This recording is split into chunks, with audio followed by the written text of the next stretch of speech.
Nama saya Randy. Nama saya Iren. Nama saya Natalia. Dalam hal ini, kami dari kelompok 5 mengangkat dua topik, yaitu prinsip perkembangan dan yang kedua masa anak sebagai dasar. Kita masuk dalam poin yang pertama, yaitu prinsip perkembangan. Ada 8 prinsip perkembangan, yaitu perkembangan tidak terbatas. Perkembangan tidak terbatas dalam artian tumbuh menjadi besar, tetapi mencakup rangkaian perubahan yang bersifat progresif, teratur, koheren, dan berkesinambungan.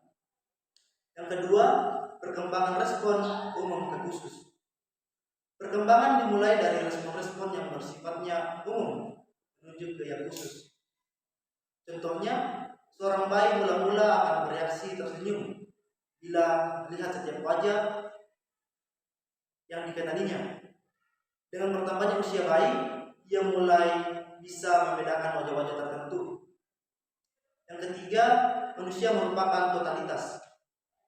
Manusia merupakan totalitas, sehingga akan ditemui kaitan erat antara perkembangan aspek fisik motorik, mental, emosi, dan sosial.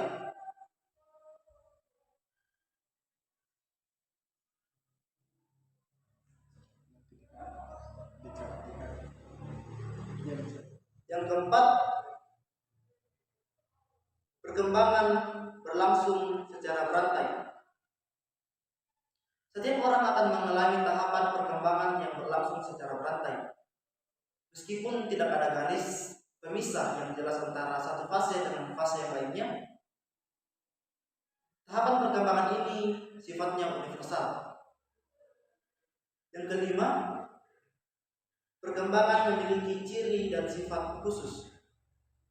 Setiap fase perkembangan memiliki ciri dan sifat yang khas, sehingga ada tingkah laku yang dianggap sebagai tingkah laku yang buruk atau kurang sesuai dengan sebenarnya, merupakan tingkah laku yang masih wajar untuk fase tertentu ini. Setelah seseorang melewati masa bayi, di masa ini ia mula-mula tidak berdaya dengan dikuasai dan diperolehnya kemampuan baru, menyebabkan bayi ini menjadi lebih ingin mandiri. Yang keenam, perkembangan mengikuti pola yang pasti. Karena pola perkembangan mengikuti pola yang pasti, maka perkembangan seseorang dapat diperkirakan. Seorang anak yang dilahirkan dengan faktor bawaan yang kurang dari anak yang lain, dalam perkembangan selanjutnya akan menampakkan sesuatu kecenderungan perkembangan yang relatif lebih lambat dari anak yang seusianya. Yang ketujuh, perkembangan karena faktor kematangan. Perkembangan terjadi karena faktor kematangan dan belajar, dan perkembangan dipengaruhi oleh faktor-faktor dalam dan faktor luar. Jadi, sekalipun semua orang mengikuti pola perkembangan yang kurang lebih sama, kecepatan perkembangan pada sesuatu aspek pada tiap orang berbeda-beda. Yang kedelapan, perbedaan individu. Setiap individu itu berbeda. Dengan lain perkataan, setiap orang itu khas. Tidak akan ada dua orang yang tepat sama meskipun berasal dari orang tua yang sama. Baik, kita akan melangkah pada poin yang kedua, yaitu masa anak sebagai dasar. Nah, pada masa ini terbagi menjadi 4 masa, yaitu masa pralahir, masa bayi, masa prasekolah, dan masa anak sekolah. Masa pralahir atau prenatal merupakan masa yang berlangsung sejak konsepsi atau bertemunya sel telur dan sperma sampai anak lahir. Masa ini cukup penting karena pada masa ini terbentuk potensi-potensi manusia, potensi mana berpengaruh pada perkembangan selanjutnya. Nah, pada fase ini beberapa hal penting yang mempengaruhi perkembangan seseorang. Yang pertama ialah gizi. Pada manusia, kurangnya gizi pada ibu hamil mengakibatkan berat badan lahir bayi rendah, dan ini dikaitkan dengan angka kematian yang tinggi dan perkembangan yang buruk. Yang kedua ialah perangsang. Ada janin telah menunjukkan reaksi terhadap berbagai perangsang dan seperti tekanan perubahan suhu, suara, cahaya, rangsangan, mana terjadi karena suntikan penyiaran, X-ray, perangsang kimia atau obat-obatan dan sebagainya. Dikatakan bahwa denyut jantung ibu memberikan semacam imprinting stimulus di mana kelak pada masa bayi dan dewasa seseorang akan dapat merasa aman bila berada dalam pelukan atau bila ia merasakan getaran jantung orang lain. Yang ketiga ialah emosi ibu. Pada ibu-ibu yang mengalami ketegangan terjadi gerakan bayi yang meningkatkan adanya unsur kecemasan dalam diri si ibu dapat mempengaruhi kelancaran dari proses melahirkan itu sendiri. Yang keempat ialah penyakit. Dikenal ada beberapa penyakit yang diderita ibu yang membahayakan janin, misalnya sakit kuning, TBC, malaria, dan lain-lain. Yang kelima, usia ibu. Usia antara 20 sampai 30 dikatakan ideal untuk mengandung. Cukup banyak dijumpai bayi-bayi yang menderita keterbelakangan mental karena dilahirkan dari ibu yang telah lanjut usia. Nah, yang kedua itu masa bayi. Masa bayi berlangsung dari bayi lahir sampai berumur 2 tahun. Untuk masa ini sendiri ada lebih penting mengetahui bagaimana proses bayi itu lahir daripada mengetahui kapan bayi itu lahir. Karena dengan mengetahui proses kelahiran tersebut dapat diketahui sedikit banyak tentang status perkembangan anak. Untuk dapat menentukan tindak lanjut, misalnya apakah bayi lahir dengan bantuan alat-alat seperti forceps atau vakum dan lain-lain. Apakah bayi langsung menangis? Adakah gejala-gejala tertentu seperti bayi berwarna kuning, gerakan anggota badan bayi tertentu dan seterusnya. Ada beberapa ciri yang merupakan manifesta dari adanya proses perkembangan pada bayi. Yang pertama, adanya perkembangan fisik nampak dari makin bertambahnya ukuran panjang dan berat bayi. Yang kedua ialah perkembangan motorik, nampak dari adanya respon bayi terhadap rangsang berupa gerakan seluruh tubuh dan refleks. Yang ketiga ialah perkembangan berpikir atau kognitif pada bayi, ditandai oleh rasa ingin tahu. Pada masa ini juga terjadi permulaan dan perkembangan bicara. Masa bayi juga dikatakan sebagai fase prabicara, di mana ada 4 tahap yang akan dilalui. Yang pertama, pramengoceh, yang kedua mengoceh, yang ketiga kalimat 1 kata, dan yang keempat kalimat 2 kata. Pada masa bayi ini juga terjadi perkembangan emosi dan sosial.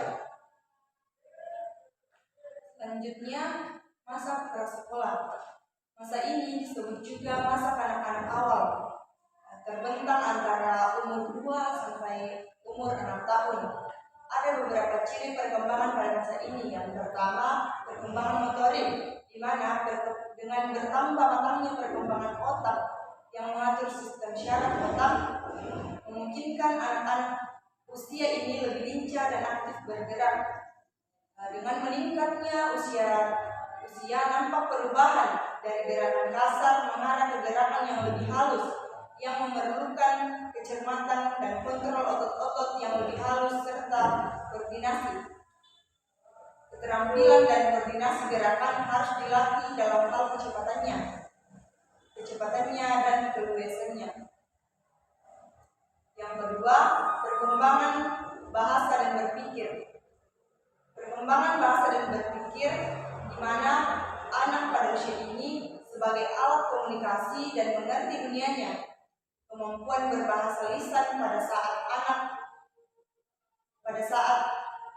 anak dan berkembang karena selain terjadi oleh pematangan dari organ-organ bicara dan fungsi berpikir, juga karena lingkungan ikut membantu mengembangkannya.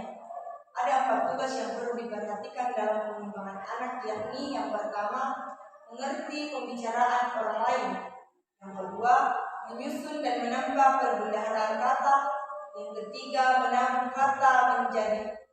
menggabungkan kata menjadi kalimat. Dan yang keempat, pengucapan yang baik dan benar. Pada masa ini nampak seakan-akan anak haus nama, di mana segala hal akan dipertanyakan. Dengan bertambahnya usia, egosentrisme akan berkurang dan ditambah dengan kefasihan berbicara. Anak makin lama makin mampu menggunakan simbol-simbol, dan anak harus belajar menyesuaikan diri dengan peraturan dan disiplin sekolah serta program-program dalam berbagai bidang perkembangan. Yang ketiga, perkembangan sosial. Pada perkembangan sosial, dunia pergaulan anak menjadi bertambah luas. Keterampilan dan penguasaan dalam bidang fisik, motorik, mental, emosi sudah lebih meningkat. Anak makin ingin untuk melakukan bermacam-macam kegiatan. Pada masa ini, anak dihadapkan pada tuntutan sosial dan susunan emosi baru. Bila orang tua atau lingkungan memberikan cukup kebebasan dan kesempatan untuk melatih mereka mau menjawab pertanyaan anak dan tidak menghambat fantasi dan kreasi dalam bermain, dalam diri anak akan berkembang inisiatif. Sebaliknya, karena pada masa ini mulai juga terpupuk kata hati, maka bila ajaran moral dan disiplin ditanamkan terlalu keras dan kaku pada anak, akan timbul perasaan bersalah. Kemudian yang terakhir, masa anak sekolah yang dimulai dari umur 6 sampai 12 tahun, di mana banyak kali menganggap masa ini adalah masa tenang atau masa laten. Kemudian ada beberapa keterampilan yang perlu dimiliki anak pada fase ini. Yang pertama, keterampilan menolong diri sendiri. Misalnya dalam hal mandi, berdandan, makan, sudah jarang atau bahkan tidak perlu ditolong lagi. Kemudian yang kedua, keterampilan bantuan sosial. Anak mampu membantu dalam tugas-tugas rumah tangga seperti menyapu, membersihkan rumah, mencuci, dan sebagainya. Yang ketiga, keterampilan sekolah meliputi penguasaan dalam hal akademik dan non-akademik, misalnya menulis, mengarang, matematika, melukis, menyanyi, prakarya, dan sebagainya. Kemudian yang terakhir, yang keempat, keterampilan bermain meliputi keterampilan dalam berbagai jenis permainan seperti antara lain main bola, mengendarai sepeda, sepatu roda, catur, bulu tangkis, dan lain-lain. Pada akhir masa sekolah, karena tujuan utama masa ini adalah diakui sebagai anggota dari suatu kelompok, maka biasanya anak-anak cenderung lebih senang memilih aturan-aturan yang ditetapkan kelompoknya daripada apa-apa yang diatur oleh orang tuanya. Dan untuk mengetahui prinsip-prinsip perkembangan serta ciri-ciri perkembangan dari berbagai tahap usia, diharapkan orang tua dapat lebih mengenal pertumbuhan dan perkembangan putra-putrinya dan sedini mungkin menemukan kemungkinan adanya kelainan atau penyimpangan dalam perkembangan. Demikianlah hasil diskusi kami dari kelompok 5. Jika terjadi kesalahan mohon dimaafkan. Sekian dan terima kasih.